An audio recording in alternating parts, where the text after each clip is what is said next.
Cette fichue histoire de vaccin. Non, je ne suis pas anti-vaccin. Je dois faire attention et peser mes mots, parce que c'est pas mon rôle d'aller semer la pagaille et effrayer les gens.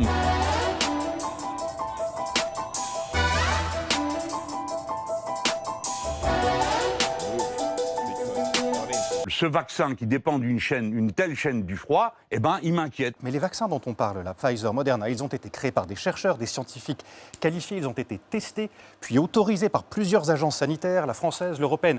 Entre autres, il y a d'autres pays concernés aussi. D'où vient alors votre manque de confiance? Si c'est si sûr, comme vous venez de le dire, c'est testé, c'est sûr, c'est d'accord. Bon, enfin, pas la phase 3, hein, elle a été testée nulle part. Personne ne peut dire ce que ça donne à moyen terme. Ah si, elle a été testée. Pas la phase 3, hein, elle a été testée nulle part. Ah si, elle a été testée. L'efficacité du vaccin a été mesurée lors de la phase 3 des essais. Troisième et dernière phase de l'essai clinique. Il s'agit de la dernière étape avant une demande d'homologation. L'ultime étape avant une homologation. L'Agence européenne des médicaments autorise l'utilisation du vaccin anti-Covid Pfizer-BioNTech. Un certain nombre de conditions ne me semblent pas respectées. Depuis quand on met un vaccin sur la base de seulement des communiqués de l'AFP et des agences de presse? Seulement des communiqués de l'AFP et des agences de presse. L'évaluation s'est faite comme pour tous les vaccins, mais effectivement, on est allé plus vite. Alors comment? D'habitude, les laboratoires rassemblent toutes leurs données avant de transmettre un dossier complet à l'Agence européenne des médicaments. Là, pour accélérer, les experts reçoivent ces éléments au fur et à mesure qu'ils sont disponibles. Résultat, pour le vaccin Pfizer, on est allé presque 3 fois plus vite, et tout ça en faisant le même travail d'expertise. Depuis quand on met un vaccin sur la base de seulement des communiqués de l'AFP? Il y a une équipe de scientifiques reconnus, hors tout soupçon aux États-Unis, une vingtaine de personnes, je crois, qui a démarré l'analyse de toutes les données scientifiques du vaccin Pfizer en public.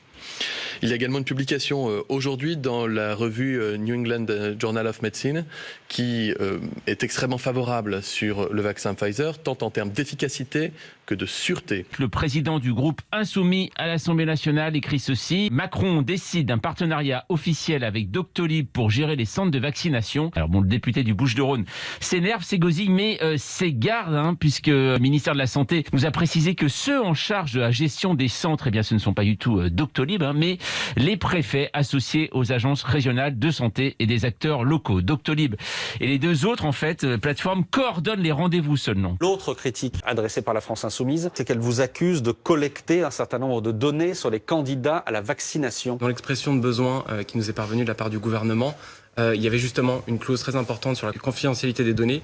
Et en fait, on s'est tous mis d'accord, tous les industriels, sur justement le fait qu'à l'issue de cette campagne de vaccination, on allait de toute façon effacer toutes les traces des rendez-vous qui concernent la vaccination. Donc ce sujet, il est de toute façon enterré.